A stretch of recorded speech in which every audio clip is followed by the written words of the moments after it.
Australians drink beer on autopilot. Same brands, same shelves, higher prices every year. Today, we're exposing 8 Australian beer brands quietly costing you more than they're worth, and 5 that actually deserve your money. Number 8. Great Northern didn't become Australia's best-selling beer by accident. It's positioned as the perfect Australian lifestyle beer. Easy drinking, refreshing, outdoorsy. The kind of beer you grab without thinking when you're loading up a trolley for the weekend. That's exactly the problem. Great Northern Super Crisp is engineered for mass appeal, not value. It's extremely light in flavour, extremely safe, and extremely unremarkable, yet priced like it's offering something special. What you're really paying for here is distribution dominance and marketing saturation. This brand is everywhere, on billboards, at sporting events, in every major retailer. That visibility costs money, and it's not coming out of the brewery's pocket. It's coming out of yours. The beer itself is designed to offend no one and excite no one. Low bitterness, minimal character, no reason to linger on the taste. It's a hydration vehicle wearing an Australian identity badge. It sells millions of cartons every year, not because it offers standout value, but because it's predictable and easy. That predictability is expensive. When a beer becomes the default choice, price sensitivity disappears. That's where brand tax quietly lives. It isn't terrible beer, it's just not honest value. To be fair, there's a reason so many Australians keep buying it. At the shelf, it feels safe. It doesn't challenge your taste. It doesn't divide the group. It doesn't make you look like you're trying too hard. When you're standing in a bottle with limited time and too many choices, brands like this win by default. That's not stupidity, that's human behaviour. When a beer becomes the default choice, it stops competing on value. It doesn't have to be the best, it just has to feel like the safe option. Habit is what keeps that brand tax in place. At that point, the reviews make a lot more sense. Look at how people actually describe it, and a pattern shows up fast. The most common praise is that it's easy to drink. The most common criticism is that it's forgettable. This shows up clearly in how people talk about this beer. Supporters defend it emotionally. Critics describe it practically. You'll hear things like, "I grew up on it," or "It's what we've always drunk." When people describe the taste itself, the language shifts: mild, bland, watery, thin. That gap matters. When nostalgia does the heavy lifting, value usually isn't far behind the price tag. It's already left the building. People don't argue that it's bad. They argue that it's forgettable. You'll see the same words repeated over and over. Light, thin, nothing special. That's fine if the price reflects it. But when a beer that people describe as inoffensive starts costing premium money, that's when value quietly disappears. Number 7.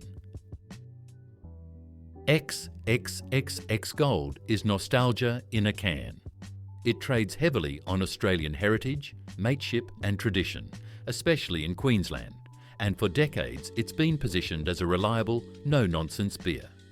Reliability doesn't equal value anymore.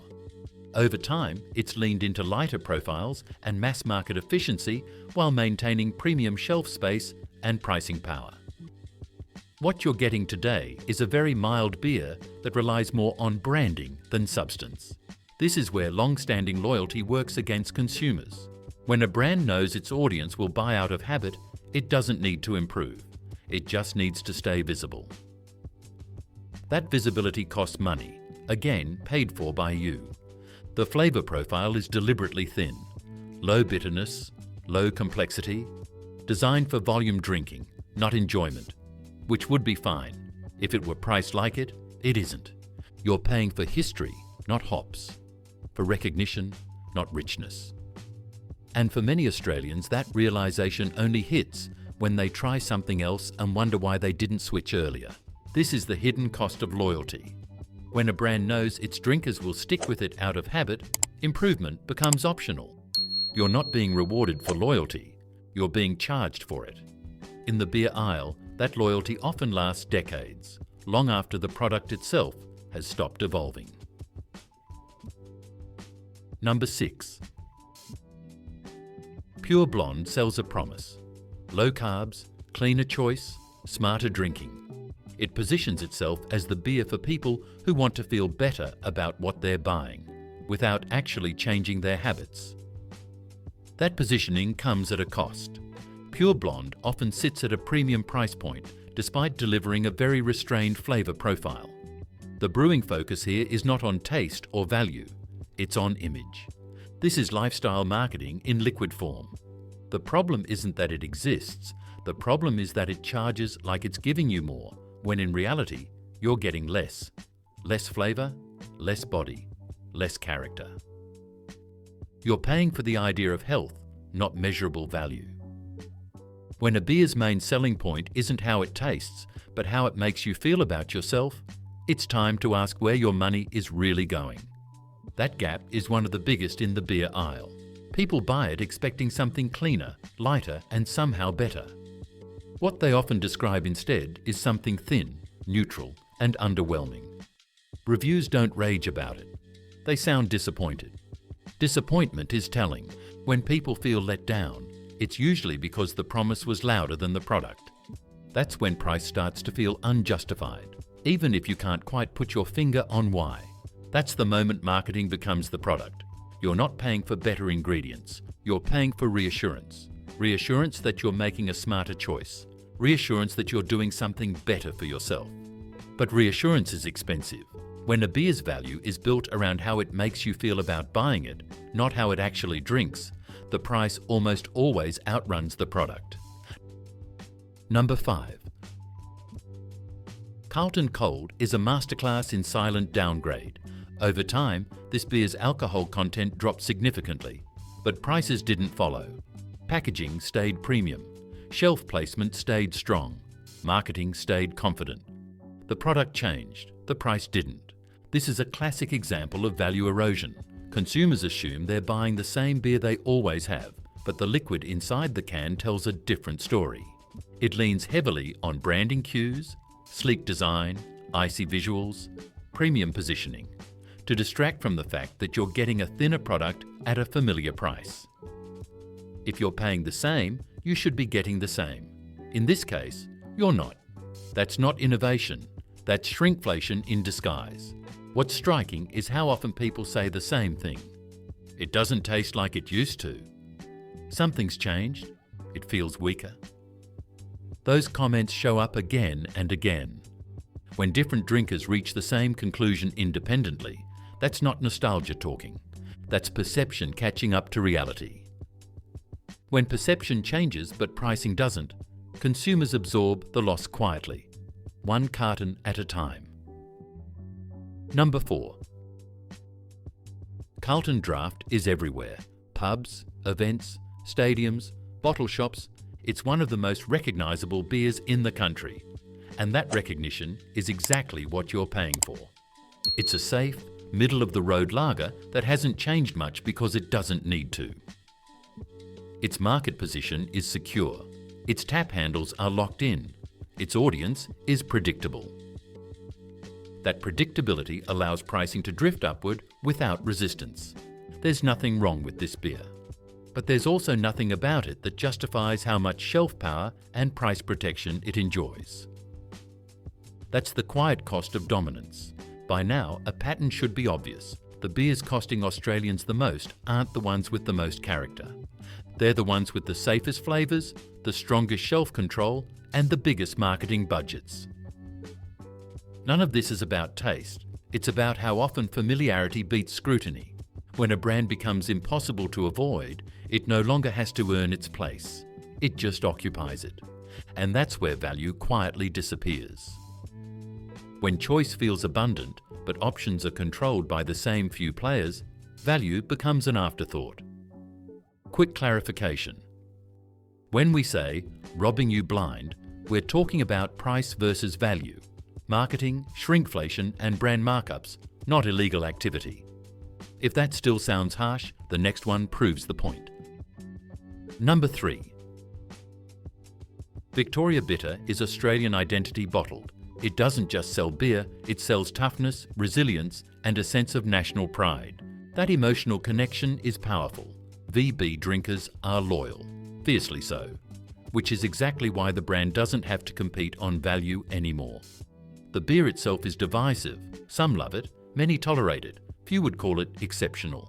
Yet VB commands pricing and shelf prominence that far exceeds its actual quality. You're not paying for brewing excellence, you're paying for legacy. And legacy, when left unchallenged, becomes expensive. That's the point where reviews get emotional. People don't just defend this beer, they defend themselves for liking it. That tells you everything. When a product is genuinely great value, it doesn't need defending. It speaks for itself. But when criticism feels personal, it's usually because identity has replaced evaluation. That's when pricing power becomes untouchable, not because the beer improved, but because questioning it feels like betrayal. Now at this point, some people are already typing, "I like this beer. It tastes fine to me." You're overthinking it. That's fair. Drink what you like. But liking something and getting value are not the same thing. The point here isn't telling you what to enjoy. It's about making sure enjoyment isn't quietly costing you more than it should. Because once you separate taste from value, a lot of these brands start to look very different.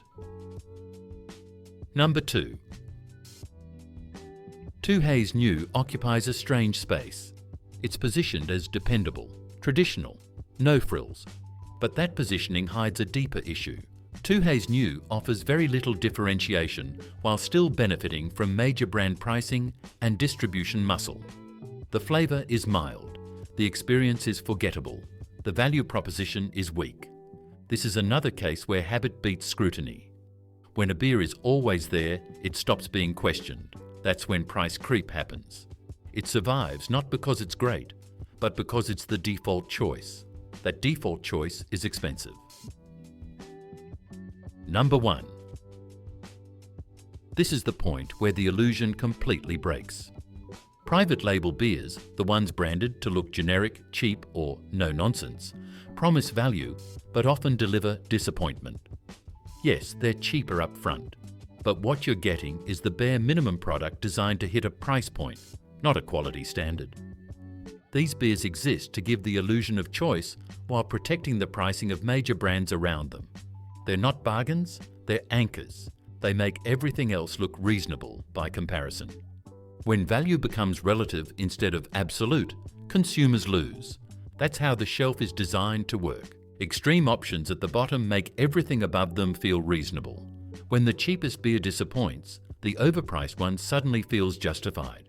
That comparison traps people in the middle, spending more than they need to, without getting more in return. Now for the good news, you don't need to stop drinking beer.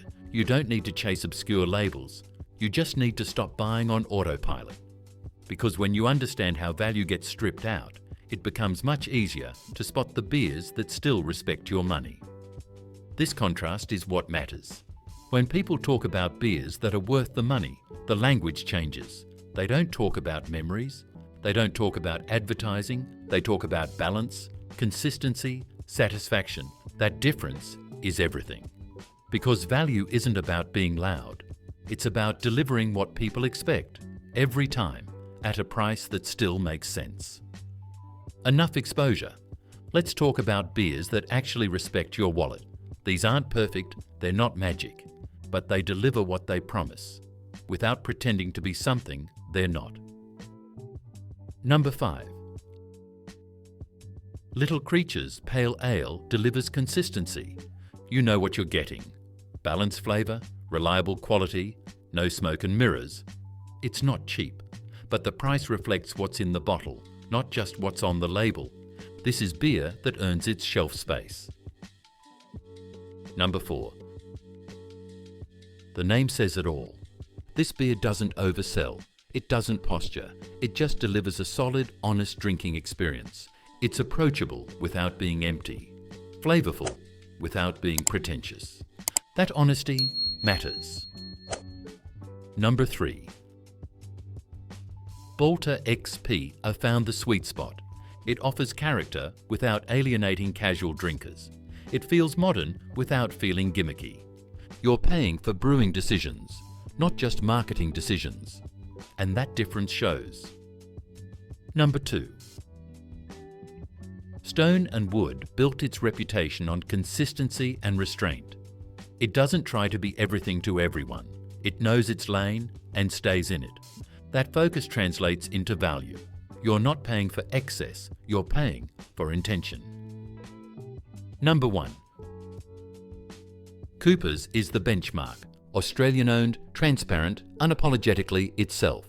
It hasn't chased trends, it hasn't diluted its identity, and it hasn't relied on smoke and mirrors to justify its price. This is what honest beer looks like. When you buy Coopers, you know what you're paying for and why. And that's why it earns the top spot. Drink what you like, but don't confuse loyalty with value, because the most expensive part of beer in Australia isn't always tax. It's the money you lose when you buy on Autopilot. Now ask yourself this: which beer do you think is the biggest rip-off in your suburb right now? Drop it in the comments and tell us what you buy instead. I read them and I use them to decide what we expose next.